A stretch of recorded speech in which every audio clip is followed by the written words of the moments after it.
Hello friends, welcome to our channel. আজকে আমরা করছি চিলি আন্ডা। চিলি চিকেন, চিলি পনির তো অনেক খেয়েছেন, এবার একটুখানি চিলি আন্ডা খেয়ে দেখুন।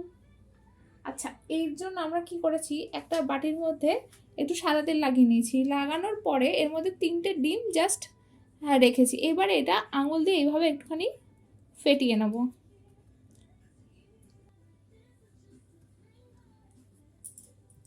হয়ে গেছে, জ্বালালাম, একটু জল দেব, জল দিলাম, তার মধ্যে বাটিটা বসিয়ে দিলাম। ঠিক আছে, বসিয়ে দেওয়ার পরে দেখে নেবেন যে এই লেন্থটা কতটা রয়েছে। ঠিক আছে, চাইলে আরেকটু জল দিতে পারেন, কোনো অসুবিধা নেই, যেন না একদম পুরো ডুবে না যায়। এরপরে কি করব, একটা থালা দিয়ে ঢেকে দেবো। এটা 15-20 মিনিট মতন ঢাকা থাকবে। ক্যাপসিকাম আর পেঁয়াজটাকে না একটু ডুমো ডুমো করে কেটে নেবো আমরা এইভাবে, আর তারপরে এইরকম, মানে খুব ছোট ছোটও না আবার খুব বড়ও নয়।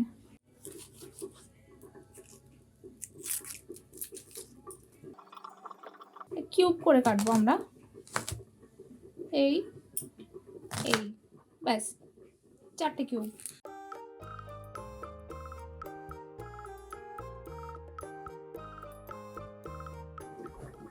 এই দেখুন, এখন কিন্তু মাত্র 5 মিনিট হয়েছে। ঠিক আছে, আমি ঢাকাটা খুলছি।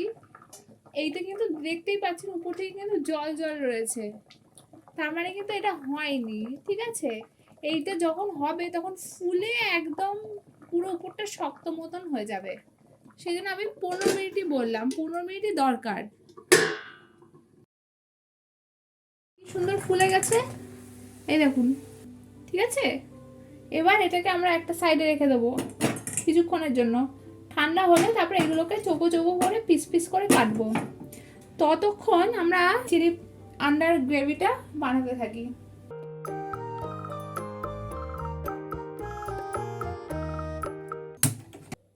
আচ্ছা, এরপরে আমরা এর মধ্যে সাদা তেল দিয়ে দিলাম। যে কোনো চাইনিজ রান্না কিন্তু সাদা তেলেই হয়। তেলটা গরম করে হাই ফ্লেমে দেবেন। এই যে কুচি কুচি করে রসুন ছিল সেটা দিয়ে দিলাম।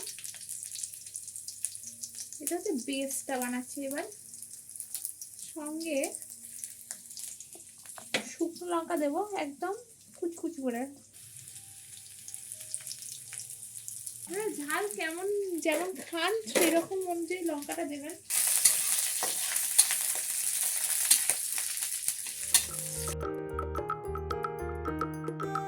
দেখুন, এটা যখন এই হাই ফ্লেমে লাল লাল মতন হয়ে যাবে রসুনটা, ঠিক আছে, তখন এই ডুমো ডুমো করে কাটা পেঁয়াজ আর ক্যাপসিকামটা ওর মধ্যে দিয়ে দেবো।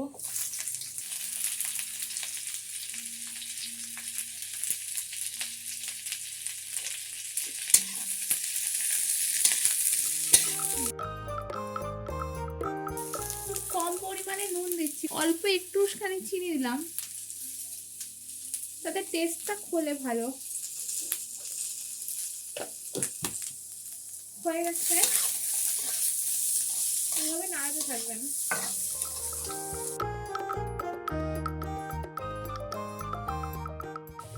ভিনিগার এটা 1 চিপির মতন। ঠিক আছে, আমি এখানে যেহেতু চিনি ইউজ করছি সেই জন্য টমেটো সসটা ইউজ করলাম না। মিষ্টির জন্য, হালকা মিষ্টির জন্য চিনি অথবা টমেটো সস ইউজ করতে পারেন। দেখুন, এই যে ডিমটা আমি এইভাবে রেখেছিলাম না, এটা কিন্তু ঠান্ডা হয়ে গেছে। এবার কি করব, আমি একটা থালা নিয়ে এটাকে উল্টে দেবো। যদি না উল্টায় তাহলে তারও একটা ট্রিক্স আছে। কি করবেন, একটা চামচ নিয়ে না এইটা থেকে এইভাবে করে দেবেন।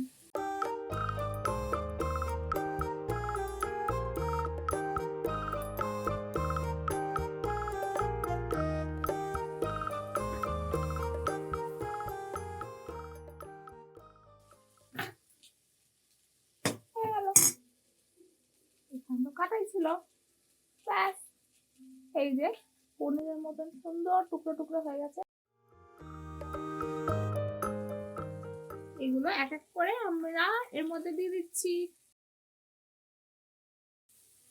বাড়িতে যদি একঘেয়ে ডিমের ঝোল খেতে খেতে একঘেয়ে হয়ে যান, তখন কিন্তু এই রেসিপি ট্রাই করতে পারেন।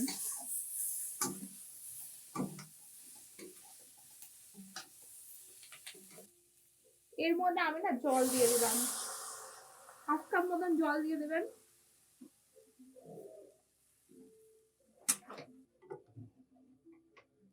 যেই এটা ফুটতে থাকবে, এটা একটা ট্রিক্স যেটা কখনোই ফেল হয় না। যখনই দেখবেন এটা ফুটে আসছে, ভালো মতন ফুটে গেছে, তখন একটা এটা পাওয়া যায়, নরের মাঞ্চাও ভেজ কাপ স্যুপ, 10 টাকা দাম, বা 10 টাকায় এমনি হট অ্যান্ড সাওয়ার স্যুপও পাওয়া যায়, সেইটা এটার মধ্যে দিয়ে দিতে হবে। এটার যে ফ্লেভারটা আসবে, আর কিচ্ছু দেওয়ার দরকারই পড়বে না। আমরা এটা ঢেকে দিলাম। বেসিক্যালি চাইনিজ রান্নাতে কর্নফ্লাওয়ার গুলে দিতে হয়, ঠিক আছে। এবারে কর্নফ্লাওয়ার যদি না থাকে তাহলে ময়দাও গুলে দেওয়া যায়, কিন্তু স্যুপ বা কর্নফ্লাওয়ার বা ময়দা দেওয়ার আসল কারণটা হচ্ছে এই যে দেখছেন গ্রেভিটা, এটা যাতে খুব ট্যালট্যালের না হয়, একটা স্লারি ভাব আনার জন্য, ঠিক আছে। তো সেই স্লারি ভাবটা কিন্তু এটা দেওয়ার জন্য চলে আসে, যার জন্য খেতেও ভালো লাগে। এইভাবে রান্না করলে ইউ উইল নেভার ফেল। এবার এখানে যদি একটু থাকে গোলমরিচের গুঁড়ো আর একটুখানি তিল, সাদা তিল এর উপর দিয়ে ছড়িয়ে দিতে হয়, আর একটু রসুন পাতা বা পার্সলে পাতা। এবার সেটা যেহেতু অ্যাভেলেবেল নেই, সেই জন্য আমি এখন দিতে পারছি না। আপনাদের কাছে যদি থাকে তাহলে আপনারা দিয়ে দেবেন।